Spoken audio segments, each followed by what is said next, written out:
విపరీతంగా కల్తీ సరుకు మీరు సన్ఫ్లవర్ ఆయిల్ ఏడ పండనే ఉండదు.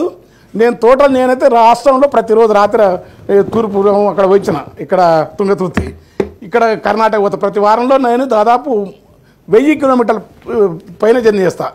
ఏడ సన్ఫ్లవర్ ఆయిల్ కనపడదు. సన్ఫ్లవర్ ఆయిల్ ప్యాకెట్లు వస్తుంటాయి. అసలు ప్రజలు ఎట్లా ఎక్కడ ఏడు నుంచి వస్తావో ఏం కథలు.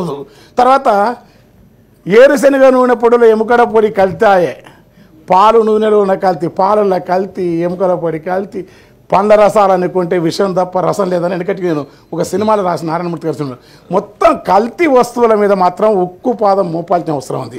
వినియోగ ఉద్యమం రాకపోయినా ప్రజల ఆరోగ్యాలు పోయినాక ఈ కల్తీ ఎంత అయితే అంత సూపర్ స్పెషల్ హాస్పిటల్కు సూపర్గా ఉంటుంది. వాళ్ళు ప్రజలు బాగుండాలి కదా. తర్వాత విపరీతంగా కనుక ఈ కల్తీ ఇట్లా జరిగి ఇన్నేళ్ళ నుంచి ఇప్పుడు పెద్ద అంటే ఉద్యమాలు భూములు వంచాలి పంచారు, సామ్యవాది గాంధీ చెప్పింది రాదు, అంబేద్కర్ చెప్పింది రాదు, ఇక